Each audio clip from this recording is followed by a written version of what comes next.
Kumusta mga brad?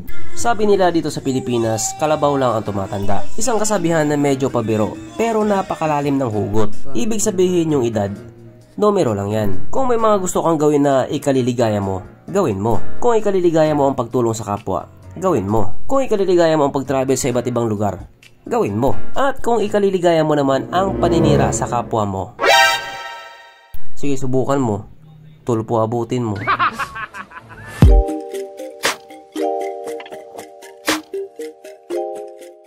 Pero syempre bago tayo magpatuloy, kung bago ka pa lamang napadpad dito sa aking walang kwentang channel, huwag ka na mag-subscribe. At pagpasensyahan nyo na naman ulit yung boses ko. Ang dami ko na namang nalunok na balahibong kulot.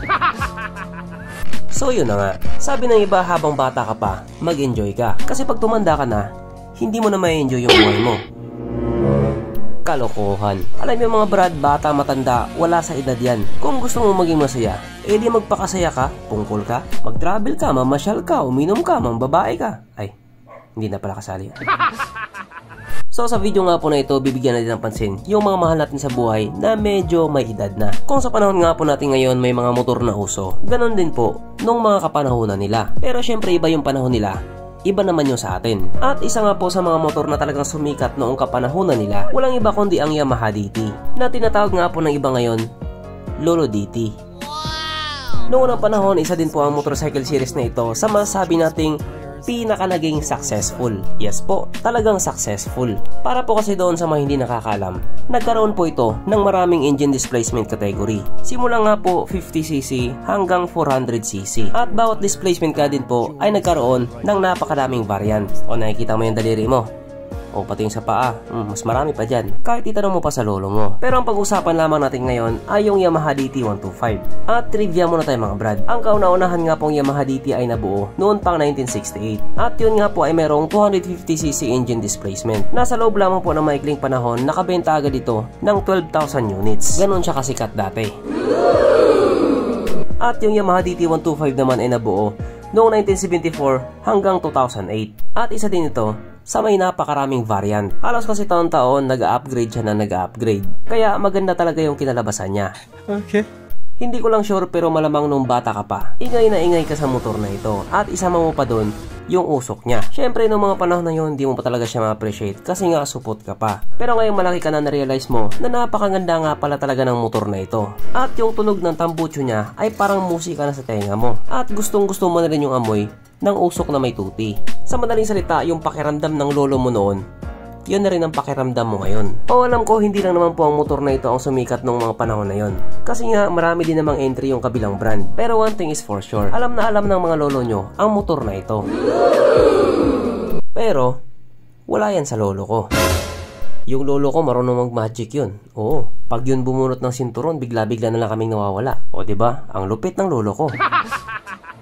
At dahil dyan, pag-usapan na po natin kung ano nga ba meron sa motor na ito at kung gaano nga ba talaga siya kaganda. So ito nga po ang Yamaha DT125 na mayroong 123 cubic centimeter engine displacement, 2-stroke na mausok at single cylinder, at ito po ay gumagamit ng reed valve. Karamihan nga po sa mga motor dati, 2-stroke. At kapag sinabi mo nga pong 2-stroke, yun yung mga motor na matining at mausok yung tambucho. Para sa iba maingay, pangit yung tunog. Pero para sa akin, ang sarap niya sa tenga. Ang sarap mo, Pia. Pero syempre ang mga motor na ito ay hindi pa po naka-fuel injected. Carburetor type pa po. At noon nga po 1974, yung mga unang lumabas ay naka-air cooled pa lamang. At pagdating naman ng 1982, naka-liquid cooled na siya. Kaya hindi talaga siya panis sa Honda Click 125. Ang kanyang compression ratio 7.2:1. Pagdating naman po sa kanyang power, ito po ay merong 15 horsepower at 7,000 RPM, 15.2 Nm of torque at 6,500 RPM. At ayon nga po sa mga tao na nakagamit sa motor na ito daw po ay kayang tumakbo sa bilis ng 120 km/h. Pero ayon naman sa claim ng iba, lagpas pa daw doon yung kaya nila. Kaya para nga po sa isang trail bike or enduro motorcycle na tumatakbo ng 125 pataas, ibang klase brad. Pagdating naman po sa kanyang braking system, bali iba-iba din. Yung mga naunang dito ay naka-drum brake, yung parehas harap at likod. Pero yung ibang mga upgraded version, naka-disc brake na. Ang kanyang tangke ay kayang magkarga ng 9.5 liters fuel tank capacity, na kumukonsumo naman na po ng 25 to 31 kilometers per liter. Yes po, talagang may kalakasan din siya sa gas. Pero kasi back in the day, hindi pa naman ganun kamahal yung mga presyo ng gasolina. Kaya okay lang sa kanila yon. Kasi pagdating din naman sa power ng motor, hindi rin talaga sila nabibitin. Bomba lang ng bomba ng bomba ng bomba hanggang sumabog ang makina. At least mura pa ang gasolina. Hindi katulad ngayon, magmumura ka sa gasolina. Ang kanyang seat height ay may taas sa 830mm at 260mm naman ang kanyang ground clearance. Marami ang nagsasabi sa panahon ngayon, pangit daw yung itsura niya. Kasi yung looks daw niya, outdated na talaga. Yun ang sabi ng ibang tao. Pero ayon naman sa mga taong nag-restore ng Yamaha DT125, nagkakamali ka dyan kaibigan. Napakapogi pa din ng Yamaha DT125. Wow! Totoo nga ang sabi nila, talagang hindi namamatay ang isang alamat. Sa ngayon nga po, ang dami pa rin gumagamit or nagre-restore ng Yamaha DT125 dito sa Pilipinas. Pero syempre, kailangan rin talaga ng extra money. Kasi pagdating sa mga bagay na yan, talagang madugo yan. At dahil nga po matagal ng phase out ang motor na ito, makakabili ka man ng ganitong motor, second hand na. At kung titignan nga po natin yung presyo niya sa marketplace, yan po ang makikita ninyo. May 49,000, may 30,000, may 40,000. Depende sa kondisyon ng motor. Pero kung sa tingin mo na mamahalan ka na yan, ano pa kaya yung mga taga-ibang bansa? Kasi kung titignan nga po natin yung presyo ng Yamaha DT, lalo na sa Western country or America, ganyan po siya kamahal, $1,875. Na kung i-convert nga po natin into Philippine peso, yan po ay papatak ng 104,000 pesos. At take note, second hand po yan, kasi nga matagal na siyang phase out. Kaya paminsan-minsan napapasabi na lang din yung mga kano dito sa atin, sana all. Sana all. Agoy kalami. Pero dito, hindi ka na magsasana all, sapagkat nandito na nga po tayo sa exciting na part, ang kanyang mga suspension. So sa harapang bahagi nga po, ito ay ginamitan ng ordinary telescopic. At sa likuran naman, ito po ay gumagamit ng pangmalakasang monoshock. Na ayon nga po sa mga lolong nakagamit sa motor na ito, napakaganda ng bounce.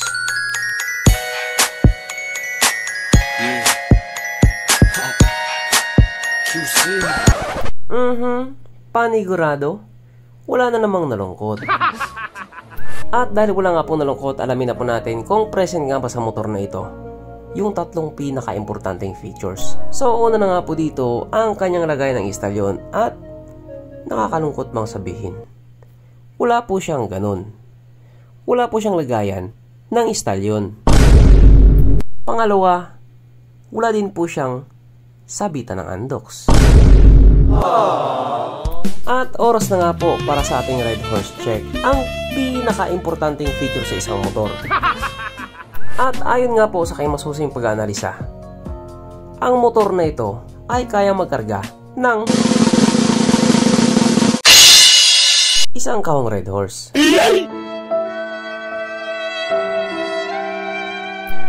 Kaya pala siya na phase out. Pero syempre, bago tayo magtapos, gusto ko lang sabihin sa inyo na kung may lolo at lola pa kayo, nanay at tatay, mahalin po natin sila habang nandyan pa sila. Maiksi lang ang buhay, kaya magmahalan tayong lahat. Sana next video hindi na ako pause. So hanggang dito na lang muna mga brad. Kung may gusto kong sabihin or gustong idagdag doon sa mga sinabi ko, mag-comment ka na lamang sa baba. At syempre, katulad ng dati, hindi magtatapos ang video nito na hindi sumisigaw ang nag-iisang hari na shoutout. At alam niyo na kung sino yun.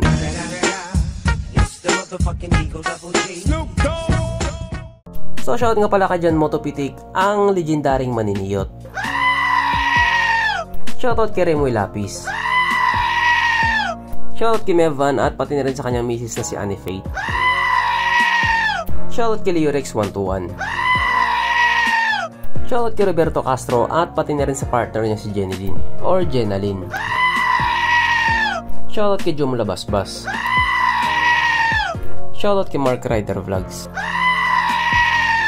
Shoutout kay Remark from Philippines at pati na rin kay Tabo. Shoutout kay Lucas Matthew Buhay. Shoutout kay JD Basa. Shoutout kay Brian Soko at pati na rin sa asawa niyang si Maniloisa. Shoutout kay Sakto Motovlog. Shoutout kay Vin Random. Shoutout kay Michael Patna. Shoutout kay Emerson Malo or Malyo. Shoutout kay Christian Humawan at pati na rin sa kanyang kapatid na si Charmaine Humawan. Shoutout kay Greggy Gaming. Shoutout kay Cabo Negro. Shoutout kay Jonathan Garan. Shoutout kay AJ Montilla. Shoutout kay Alan Corminal. Shoutout kay Edgar Nolasco. Shoutout kay Jumari Bulan. Shoutout kay Shamel Arrogante. Shoutout kay RJ Ryan. Shoutout kay Boss Cedric Ferrer. Shoutout kay Erwin Corpus. Shoutout kay Gino Dolor Sakten. So hanggang dito na lang muna mga brad, at muli ride safe, stay at home at stay safe, at syempre stay alive, keep bye.